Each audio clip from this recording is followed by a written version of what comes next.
How's it going, Patreon? This is a bit of a content slash like brain dump. What I'm doing here is just kind of showing you guys where I'm at in my geometry nodes education. I'm currently learning it, and there's a lot of really cool things that if you are currently learning it or wanting to get a bit of a jump start on geometry nodes, here is what I've learned. So let's get into some of the basics of what I've learned, just kind of have some fun.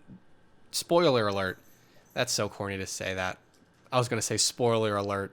Geometry nodes is awesome, but that's so corny. Regardless, it is true. I love geometry nodes. It's awesome. What I'm going to do is something that I'm a graphic designer. I love text. So we're going to do a little bit of text fun. And just kind of show you some of the things I've learned. I'm not going to show you all the things because it's hard to like fit it all in a video. But this is some basic stuff. So if you're looking for an excuse to begin your journey learning geometry nodes, I'm giving it to you.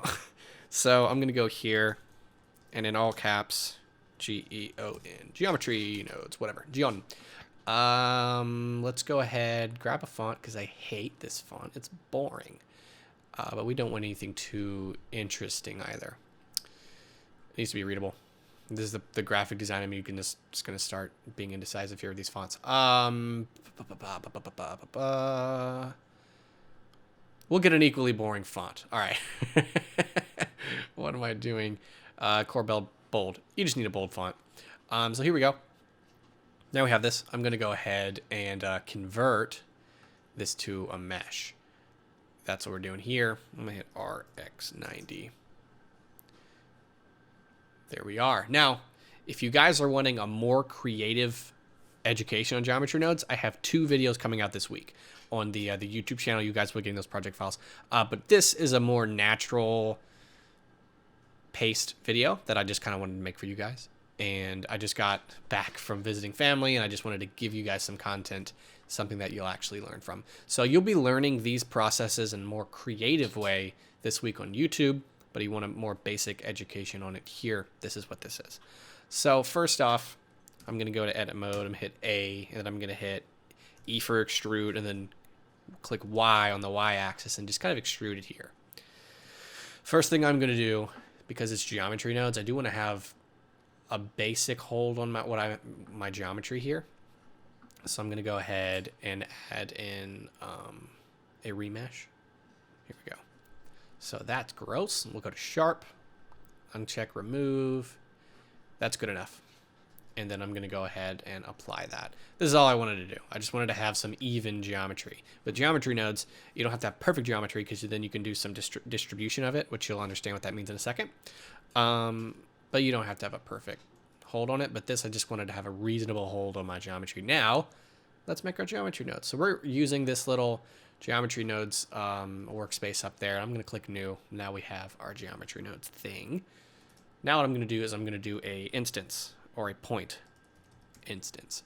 This is what I've been using for every project I've done in geometry nodes so far. I haven't done a whole lot of projects, but some pretty cool ones.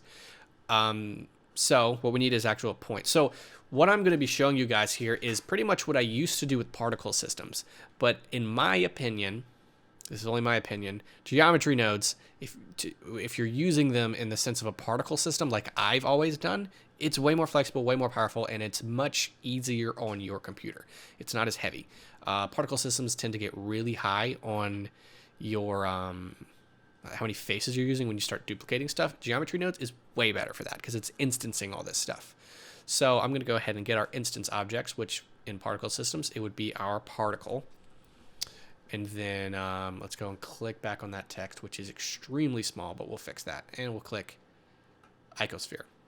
First thing I want to do is make my text way bigger, just because I want it to be a reasonable size. It's still the small default text size. Control A, apply scale. All right. This is weird. So what we're going to do here is get a transform. And then we'll plug the transform right here. Now, just like procedural shading nodes, hierarchy is important. You know, the last thing, I mean, first thing, last thing, all that stuff. One thing I recently learned, which is maybe it's a normal thing to learn, if you click here and then drag, you can actually play with all 3 of those axes at the same time, which is pretty cool. So that is one thing you can use. So you have your rotation, all that stuff. What I'm going to do is a different one called fill. Attribute fill. So what's powerful about this one is you can use attribute, and Blender has built-in attributes. So you have your attributes for rotation. Imagine them as imagine an attribute saying, hey, when I type in this attribute, it's telling it to do this only one thing. So in this case, I want it to do scale. So I'm just going to type in SCALE. This is a built-in attribute. Oh, wait, I'm in all caps. SCALE. So now my value is at 0. So basically, when I added this scale attribute, it's saying, okay, only do scale when playing with this value. But if I wanted to do something else, like if I typed in rotation, and I don't know the full list of built-in attributes, honestly, but there's quite a few of them. Just they're the normal ones that you'd be used to. So we'll go back to scale because I wanted to control the scale here of these objects. And look at this. Now we have all the objects on the vertices. So every point is on a vertice basically. Really, really easy. I hate this. So what are we going to do about that? I'm going to highlight this, hit G. I'm going to go ahead and Shift A, search, and get a point distribute.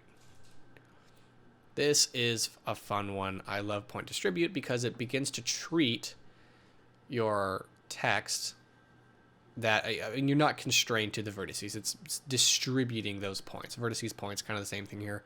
It's distributing them. So if I bring my value on the scale really small, something like this, and then bring our density up, we're filling it. Now this is kind of ugly, but we're getting somewhere with this. So now we have this pretty cool piece. Now, like I said, this isn't going to be a crazy in-depth video. This is sort of your intro to geometry nodes to kind of play around with it. Now, what are we going to do here now? What can we do with this? Well, let's go ahead and start randomizing things. You can actually go outside of the constraints of the geometry, which is this is when we get into the point where it's way better than the particle system when doing simple stuff like this. So I'm going to type in random, attribute randomize, put it right there. So let's do an attribute of position, POS. Oh, here we go, point position. I don't entirely understand this yet, but make it a vector. That's when it starts to do things, and click on add. Pretty insane looking. So we're just going to go ahead and highlight these three. 0.2 maybe. Here we go. Okay, so 0.2. And look at that. Now we're starting to kind of goof around with this text with geometry nodes. And look at this. Now, the possibilities of this is quite a lot because we are just using the instance object that we have. You can use any object you want. So you can instance these objects and do all kind of crazy stuff. And I mean, so many really cool things you can do with this as, you know, a basic concept here.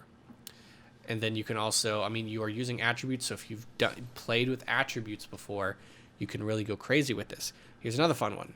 We'll do another one, or A and D. We'll do attribute randomize. We'll plug it here, and we'll do scale.